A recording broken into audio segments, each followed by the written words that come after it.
Hi, welcome to a further video in my games collection series, which is rapidly coming to a close.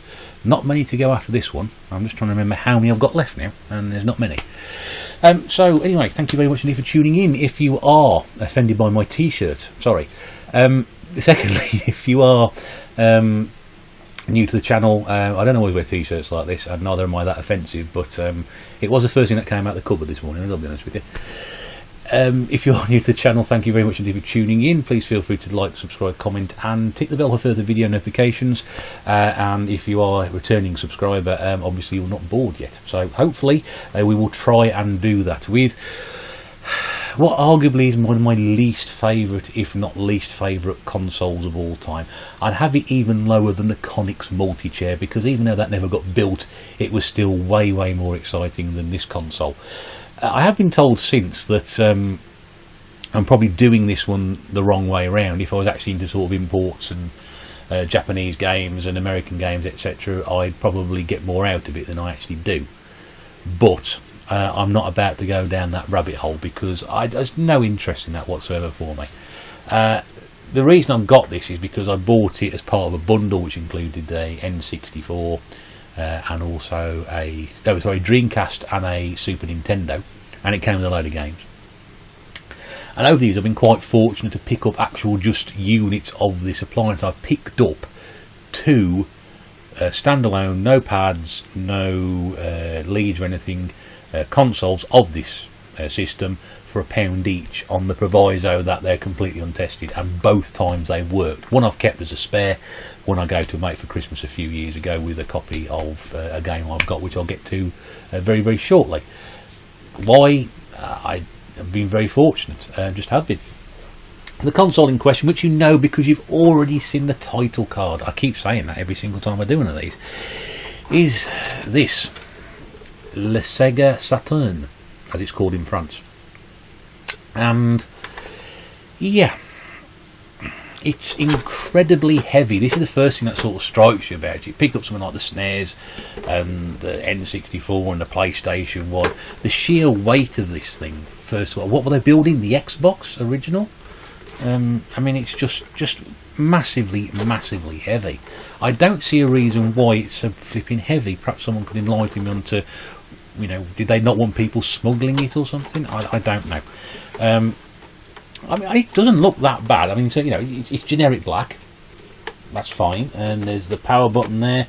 There's this rather nifty little... Oh, there's a copy of Sonic Jam, which is stuck in there, which again must mean this is one of those chip ones, because that's a copy of. I don't know where I found that from, but that was in there when I got it. And there's also a reset button as well. That works quite nicely. The logo's quite nice. I've always liked that logo, the little Saturn planet type thing. There's also a cartridge slot here, which I'm never quite sure what that was for. I don't know whether it's memory or saving games or what have you. I do know there's a battery save in here somewhere as well. On the front there's two control pad units. There's some ventilation down the side. More ventilation. Back of it. What have we got in here? Standard sort of connections, nothing special there. But there also is this unit here which says open, and in there you may just be able to see a watch battery. There we go. And that's actually controls the memory, so you can sort of say the date and time, and they sort of fail quite regularly. So if you have one of those, you can always change the battery on it, and you should be able to update it. I have to keep resetting mine every single time. I just realised what I haven't done. Chef's choice. In the game pantry this week is Wave Race 64 on the N64. There you go. You may have worked that out for yourself already, because it says Wave Race 64 in the top corner. You might not be able to see that because the angle's slightly wrong. Just adjust that. There we go. You can see it. Now, what's Verace 64? Verace 64? No, it says Wave Race 64. There we go. So going back to what I'm actually talking about. Hello, this over here. This is the model number is MK-80200-50. 50, I'm pretty sure, was the indication for the speed it ran, rather than being a 60Hz machine. It's a 50Hz machine. Again, something else people do with these is they clock them up and they sort of make them run at 60Hz. And again, apparently that's a good way of doing it. That's great. Serial number is Alpha Delta AD 510298813 for those of you who are interested in that sort of thing. All the feet are in place.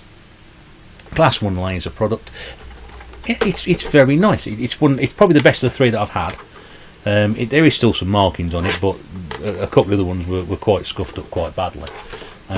So that's fine. Like I said, I don't have an actual problem with the unit itself. It's great. I just didn't find it appeal to me in the slightest. I actually wrote when I was doing my business HND, did actually a project on Sega for my marketing, one of my marketing modules, about how this was meant to revolutionise the next sort of generation of consoles. And I wrote away to Sega and said, can you send me some free stuff? And they sent me loads of stuff, sent me loads of manuals, brochures and posters and Dynamite Heady stickers. I had those a few years ago, chucked them all out, but they sent me a load of stuff. Great, because that's what you used to do back in the day. You used to write away, you know, when you were doing projects, I used to write away to companies, I am doing a project on this and I would very much like it if you could send me some free stuff. And they send you, like, you know, company accounts and things. So that was ready to go out in the public domain, but they send you all sorts of stuff you didn't really need. You just wanted all the free posts and things.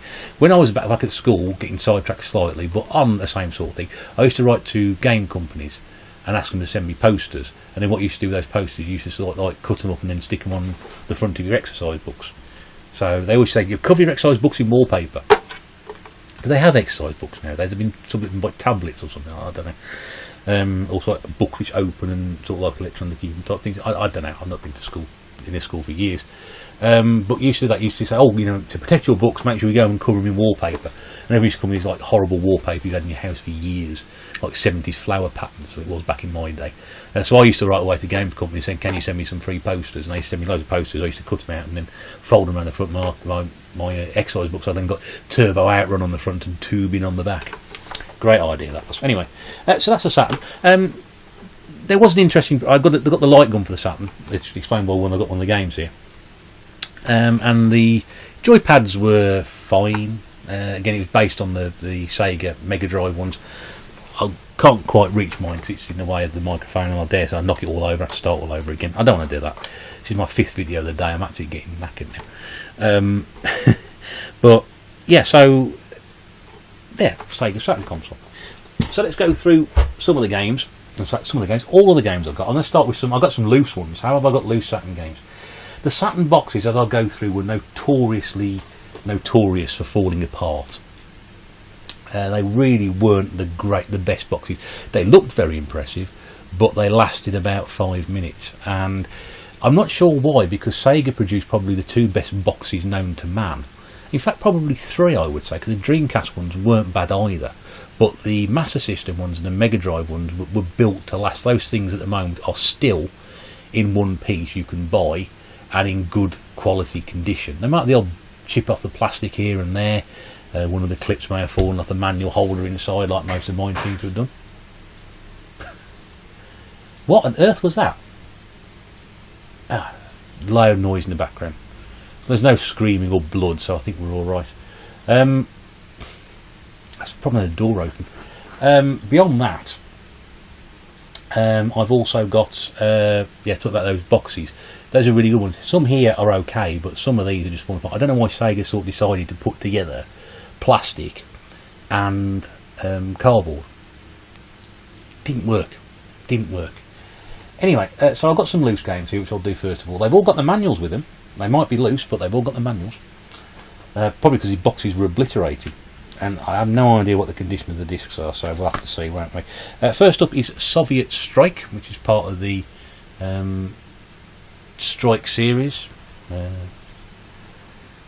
Desert Strike, Jungle Strike, Urban Strike, I missed that one off the last one, Soviet Strike. Yeah, those sort of games. I don't know anymore, there are 4 of those altogether. Again, very, very good games. I can't show any screenshots because all I've got is the back of the manual. But there we go. Next one up. Not a particularly big fan of this genre either. Oh, it's a 2-disc game. I've actually got both the discs for this. There we go. Whoever had this looked after this stuff very well, even though they've got no boxes. And this is Command and Conquer. Which we've got, it's a 2-disc version, and there are, as you can see, some daylight there, 2 discs there. Not bad, that one at all. Again, not a great fan of those games. Turn-based strategy sort of thing. But very well known game. And then next one, I remember playing this on the PlayStation 1. Really good fun actually, this one. Destruction Derby, or Derby if you're from the UK. Again, nice looking disc there, nice red colour on that one. Can't show any screenshots, there's the back of the manual. Made by Psygnosis, who were very sort of prominent at the start of the PlayStation 1 era. They did a number of games that came out for that. Probably the best one they did, Wipeout.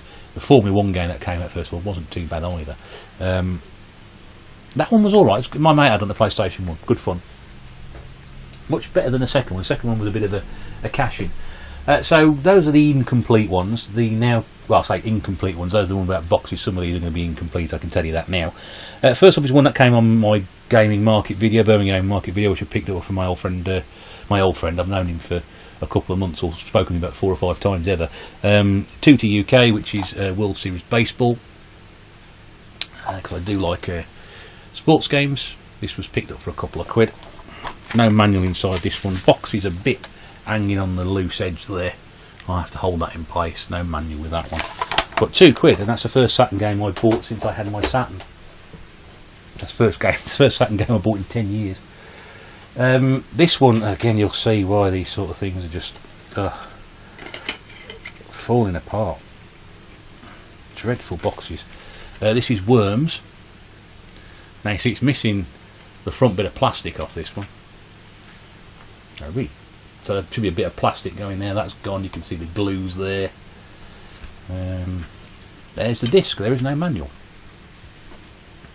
And that disc is barely hanging in there as well because one of the spindles is broken. There's the back of it, which is probably the best bit about it. Worms is a fine game. If you own a console of this era, you need to have Worms on the PlayStation 1 or the Saturn. You've got to have a copy of it. It's an absolute necessity. Next up, classic Sega fighting game. You had Tekken, which came out on PlayStation 1. Before that you had Street Fighter 2. This was sort of Sega's answer to that. Again, it's missing various bits and pieces out of it. See, it sort of represents my love for this collection. Perhaps if I loved it a bit better, all this stuff would mysteriously appear out of nowhere. This is Virtua Fighter, which has aged terribly, to be honest with you, since then. At the time it was state of the art. No manual, but there the disc is inside. I'll just show you the back. Yeah, really sort of blocky 3D graphics. But yeah, it was. I remember being in the arcade and going, "Wow, that's really good." And it was part of that Virtua range that Sega wanted to do. Virtua Racing, Virtua Fighter. Was there another one? They may have stopped after those two, possibly. I don't know. But yes, on the old AM2 development, and I can almost feel that now. I almost feel like the glue's coming off that already. Next up, a game which, if you ever watch Game Sack at all, I don't know if many of you do. A couple of guys out in America. It's one guy now because one of them stepped aside because he's got too much going on. They just a game about sort of like really bad games or games that didn't seem to be tested properly and were released. This is one of the games they did that, and this is Crime Wave. It's an ADOS game, which I'm really surprised at that. Again, this one's actually got a manual with it. Hooray! Look at the manual. Although someone's written a giant P on the disc. Why? But again, this one got picked up in that that video as sort of like not being finished and continually crashing and generally not being very good. I've not played it, so I don't know if it's any good or not. And these bloody boxes, right? It's close. Mentioned the light gun earlier. This is the reason I got the light gun with this console, because this game came with it, and this is Virtua Cop 2. Love the Virtua Cop games in the arcade, and I can't open the bloody thing. Oh my god, this is designed. I played this at one point. I like the bloody box. Oh, okay. Right, well, it feels like the manual and the disc are inside. Epoxy, bloody. Right, okay, you're not going to open. So there's the screenshots. You can see why we don't get on. You know. Yes, there we go. We've opened it. Hurrah! Oh dear. Okay, horrible looking manual inside, but the disc is there. There we go. Oh, it decides to shut on when it wants to. It won't open when it wants to. This game also came out on PlayStation 1, which is where I played it most of all. Again, an absolute all-time classic, this one. I didn't realise there was a second trilogy for this, which is really funny because I only remember 3 films ever coming out when this started. This is Die Hard trilogy. Of the 3 games, undoubtedly the best one is the second, based on Die Hard, Die Hard 2, Die Harder, which is a sort of Operation Wolf type game. The version of Die Hard is a bit ropey, and the third one is a basically sort of Crazy Taxi mixed with time limit. Yeah, doesn't quite work for me. So play Die Hard 2 in this version of it. There's the inside manual complete. Again, fairly common game. This one not too difficult to track down anywhere. There you go. 3 games on 3 games. You can't argue with that 3 good value. It's not a bad game. It's a good game. It's just I think there's 1 really good part to it and 2 not so good. This is, I can't remember if it's done under a different name as well, and someone's decided to eat the top of the box on this one because they were obviously waiting for it to load or something. This is Athlete Kings, which is sort of like a decathlon type game, number of sports on the front, but done with sort of like huge cartoon character, I say larger than life characters. Oh god, that's why I never play this, because you never get the bloody boxes. It's got manual inside, that's good. And again, it's sort of like 10 decathlon disciplines, which will be sort of running, jumping, throwing, etc. Someone's also eaten the back of that box as well, really tatty looking box. This came with the console anyway, so I can't complain too much about it. Actually, that's not a bad game. Like your old track and field stuff, it's a bit like that. Not quite like that, but a bit like that. Yeah, genre classic, which is part of this sort of age of console, which is Tomb Raider the original. Which again, if you have anything like a PlayStation 1 or what have you, you do need a copy of Tomb Raider. This cost $29.99. You can see there, from a place called Action Station. And I mentioned that a lot in films. I never actually found out where it is. Again, it doesn't quite shut properly. Not quite there, it just sort of shuts like that and stops. But yeah, absolute classic Tomb Raider. If you don't own a copy of this game on any format, then you just need to evaluate what you're doing in life.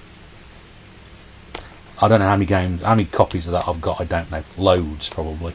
I've got a spare one actually, spare loose PlayStation 1. This is Sega Worldwide Soccer, which has got a bit of a rip down the side, which you can see here. It's also got, you might be able to see this here, there's sellotape on there with a Sega sellotape. Wow, Sega branded sellotape, that's really good. I'm not sure whether this got sort of done up as Sega Olympic Soccer shortly afterwards, I can't remember. In time for the 96 Olympics. There's a hefty old manual with it. See, the disc has got no reason to fall out of there, it should be able to stay in there, no problem at all. Manual inside, good looking manual that one. And that's from the Sega Sports range. Not sure it's any good, never played it, so there we go. What have we got here?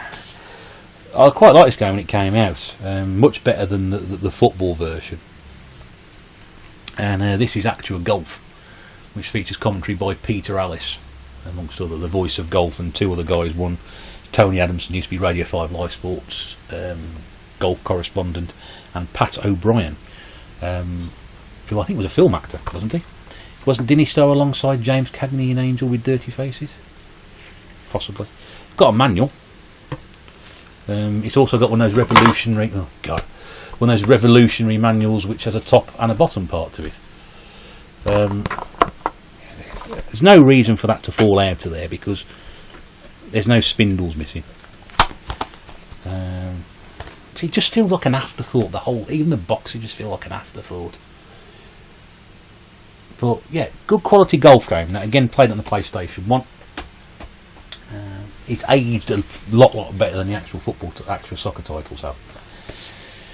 This is Blam Machine Head, which I know absolutely nothing about, but there is a $7.99 label on it, and again it's from Core Design, who were very prominent at this time with all their games. Again, this is barely held on with sellotape. There's the manual, which is again very good condition. And I think it's some sort of shoot 'em up game, 3D shooter. Someone will know more about this than I will. It's just gathering dust on my shelf. Next up is Exhumed. That's a scary looking cover, isn't it?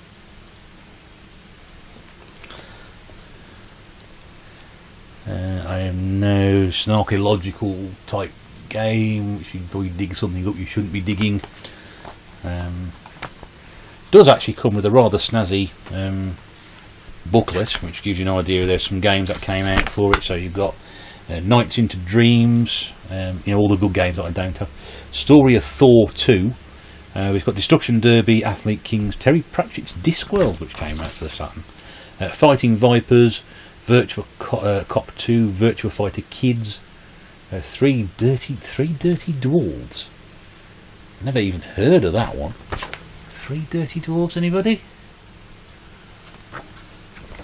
That's obviously the long lost relatives of the Seven Dwarves. Really nice looking manual, by the way, there on that one. Really nice looking manual. That's Exhumed. We did mention it just then. Fighting Vipers. And this is another side-on fighting game. Manual, which is going to fall out. In box barely hanging on by the cardboard it's stuck to. And there we go. Not a great condition, that one. Again, probably one of the least popular Sonic games of all time. Sonic R should have been a winner. It should have been a winner, this one, because there's no reason why this game should be rubbish. It's Sonic running very fast, but it just didn't work, and I can't get the box open. So there's the back of it. It is in there because I played it. Try one last time. Are you going to open? No. I'll get the pliers out later. See if we can get that one open. When I mentioned I gave my mate a Saturn, this was the one game I gave him. I had a loose copy of this. So this is Alien Trilogy, which again, a game you must own if you have a Saturn or a PlayStation 1. You have to have this game. I had this when I bought my PlayStation 1 because a friend of mine had it. Again, manual is absolutely cracking condition, pristine. Disc is not bad. It's not moving around anyway. So yeah, absolutely brilliant game. Probably aged a little bit now, but still at the time it was fantastic for what it was. Very, very well put together. What have we got here? Oh, Croc. Legend of the Gobbos. Again, it's got some Sega sellotape on it. That's always good. Are you going to want to come out and play today? No. Lovely. Oh, see, this is when I started with the hard cases, and the problem is the hard cases don't open. So I'll show you that one. But I think this is quite a... I think it's quite a valuable game. Or is it the second one that's got a bit of value to it? I'm pretty sure this one also got a bug in it, which means it doesn't work properly. Or was that bug? There's a game called Bug, which may have a bug in it. But it might be this one, I don't know. I'm sure I read it somewhere that someone said there was a bug in Croc and it don't work properly. I could, of course, made that all up. Two to go. This one is FIFA 96. It's got a hanger on it. I don't know why.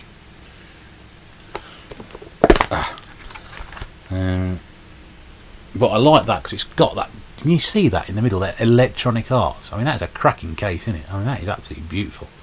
Is it? Oh yeah, it is. You can get a rubbing off that. Put some paper over it.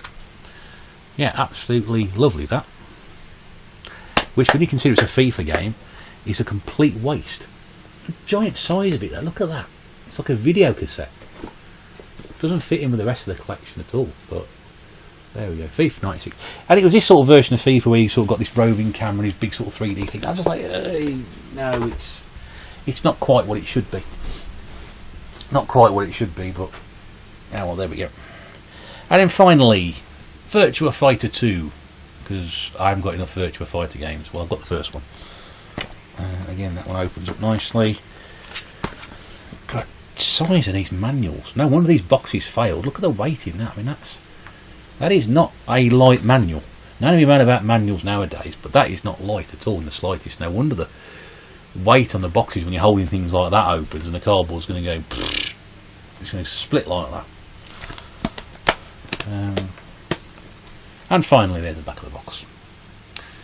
So there you have it, that's my Sega Saturn collection. I'm not sure if there's anything good there or not. There may be, there's a few good games there, I'm pretty sure of it. Yeah, I hope I wasn't too hard on it, but just doesn't hold any attraction or love for me, that machine, and I'm pretty sure that a lot of you out there are going to have different opinions on that, and if you do, that's great, because that's what we're all here for. It's all about having what we think's great and what we think isn't great. And I don't particularly like the Saturn, but I know there's a lot of people out there that do, and like I said at the very start, I'm probably doing it wrong. I'm probably approaching it from the point of view that if I started doing all the import stuff and looking at the Japanese stuff and what have you, and you know, modded and clocked it and got it to go a bit faster, I might get more out of it, but I don't know. We'll have to wait and see on that one. Anyway, hope you really enjoyed that. I'm going to reach over to the mouse and say thank you like I always do. Thanks once again for watching. If you have liked what you've seen, don't forget to do all the usuals: like, comment, subscribe, and tick that notification bell for any further videos that I upload. But as always, been an absolute pleasure. Thanks very much. See you soon. Bye for now.